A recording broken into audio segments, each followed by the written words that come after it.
most importantly, that's an incredibly special group. And things were really difficult, I think, at the end of the year. We didn't end the way we wanted to, and there was a bad taste in our mouth. And kind of how the night went with, the weather and things like that, and a delay, and there was some talk about, hey, this thing might not get off.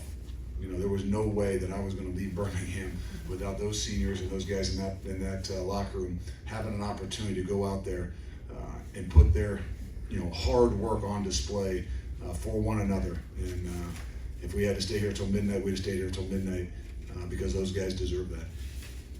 Yeah, and Coach, like Coach said, the last 2 games lost to Memphis, so it was really big to come in here and, start fast.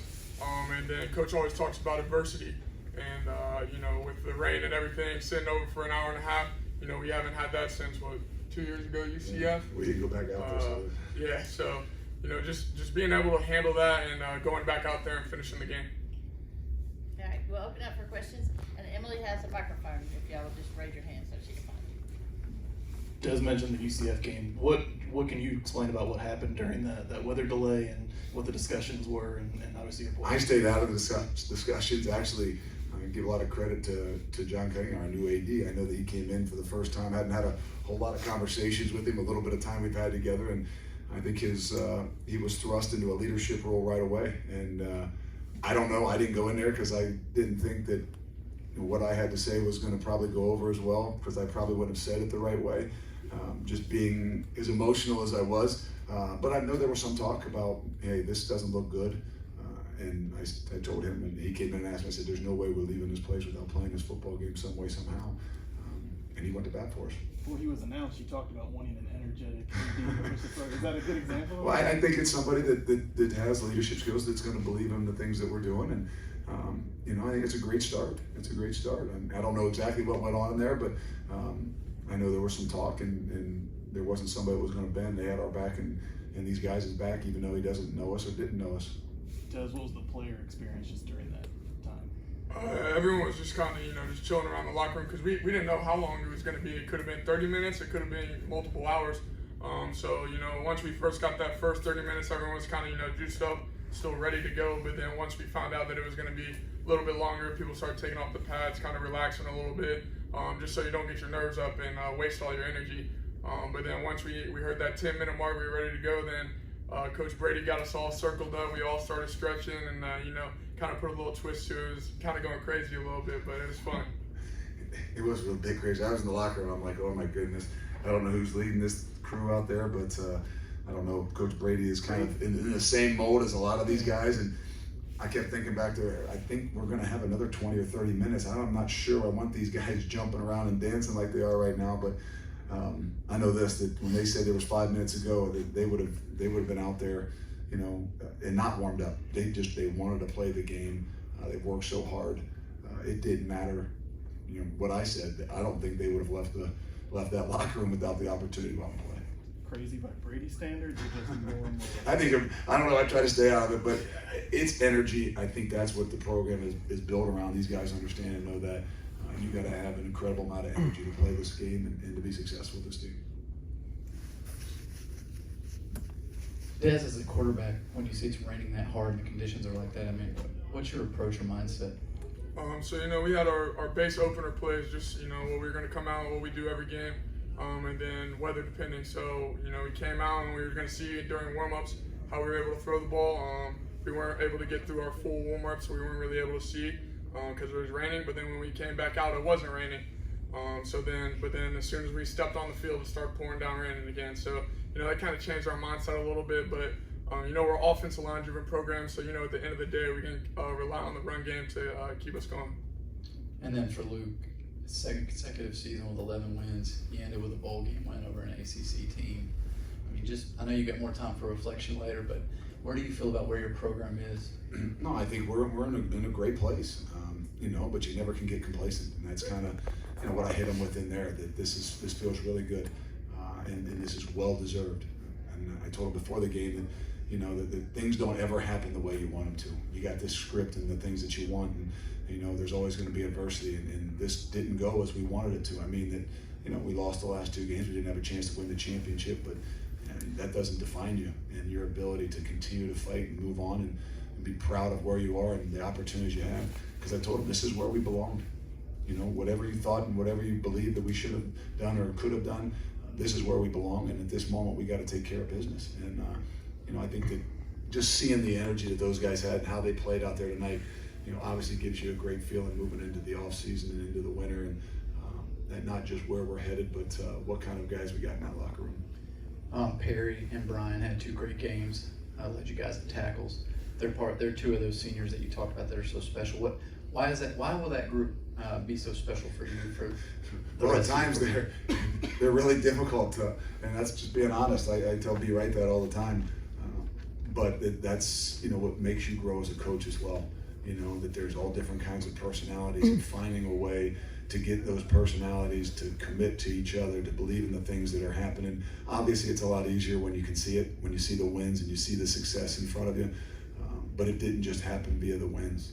That those guys mean an incredible amount because, you know, they've challenged us, and we've had to work in different ways to make sure that they understand that what it takes to be successful, not just as an individual, but especially as a team. And I think that we will grow, and these guys in that locker room will learn a lot, not just about what leadership is, but how you have to commit in knowing where those guys maybe were even before we got here to where they are right now.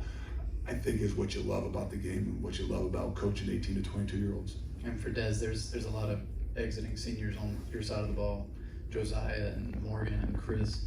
What's the legacy that those guys have left on you as an impression? I mean, it's just one that's never going to change. Like Coach said in the locker room, this team's one team, and the next year team's going to be completely different. So, you know, I had a great run with these guys for the past three years. And I know they've had an up and down little ride that they've had for their 4, 5, and 6 years.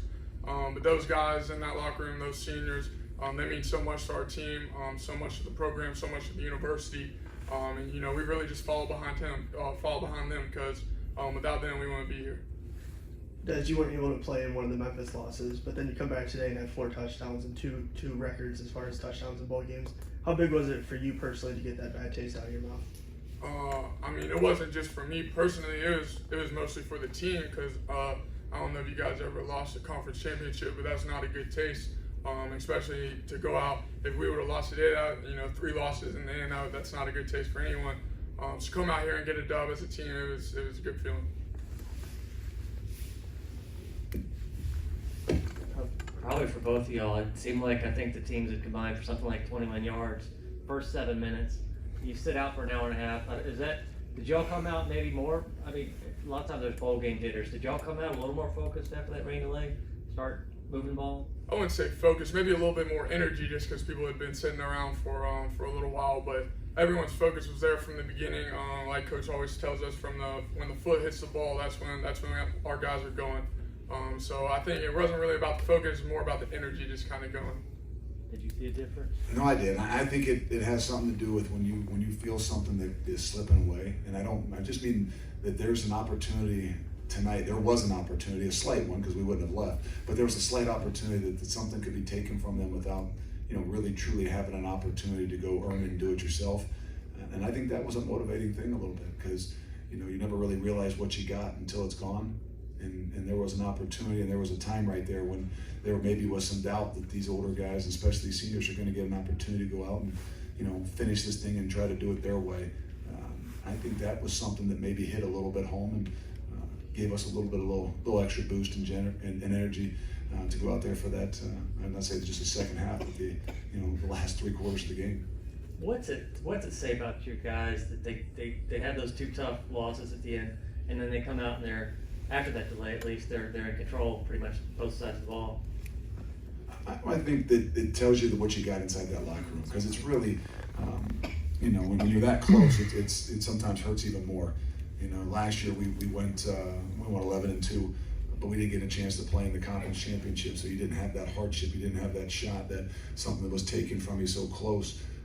And I told these guys after we got beat twice, I said, I'm not defined, and the moments in my life were probably who I am today are defined mostly by the defeats I took, or the most adverse situations and times. And I said that will make us and help us grow if we use it in the right way more than any victory would. And I think what it shows is guys are believing and listening and seeing what's happening in front of them. because they care about what's going on. I'd like to hear from both of you, Coach. You want to go first? How'd you feel James Hudson played today for getting out there the first time all year? Well, I was, I told the offense I was a little bit concerned. Not concerned that James is going to be a really, really, really good player. I was concerned that how much emotion and energy he would have. We talk about playing with energy or playing with a passion and emotion, but I said you can't get emotional, and James not being able to play for over a year and a half, I was worried that he would get too emotional. But you know, I thought from what I saw, he did one heck of a job. He's going to be a force, and I think he's got a really, really bright future. Like Coach Fick said, James, he's one of our loudest guys on the team. You know, he's out there. You know, when he makes a big play in practice, he's going to let you know that he made a big play. But as far as the offensive line goes, they all did a great job. And when you don't notice someone, that's when you know they did a good job. So I didn't notice James doing anything wrong. So I would say he had a hell of a game. For Freeman and the defense, seemed like there was some 4-4. Was that the plan coming in, or was that because of the elements? No, we had a plan. I mean, this is something we hadn't seen. I know everybody talks about how you guys, planned against, UCF or some of that. This was something we were comparing to a Navy type of run. It's just something we don't see on an everyday basis. Whether it's 2 tight ends or 3 tight ends, and the ability that they had to run the football. So it was one of those ones where you're going in there saying, okay, now there's some key spots that we got to play really, really well in order to stop the run. And I said it, I think, after the game out there that the edges for us was to me the key defensively of how we were going to play, how we could handle their tight ends and stop the run game from the outside in. And to say what Elijah Ponder and Majay Sanders and Ethan Tuckey and Malik Van did to neutralize their run, I think when we go back and watch it, it's going to be a difference maker. You mentioned a lot after last season heading into this year how important that bowl win was in the military bowl. A lot of people might look at this and say it's not a New Year's Six bowl or not a big bowl. Why do you feel like there's such a benefit, aside from just ending on a win, to what this can do for the program? I tell these guys too often that I think 90% of college football are in this box, meaning their abilities are in this box. There's a 5% that have greater ability than everybody. There's a bottom 5% that might have less ability than everybody. Everybody else, to me, is somewhere inside of this framework. And energy and momentum in programs are what take you to the top of that. There's no difference between maybe their guys and our guys, or anybody else that we've played. Some of those teams in the New Year's Six, the teams that have energy and momentum in their program and can find a way to keep it, are the teams that you're going to see continue to rise to the top.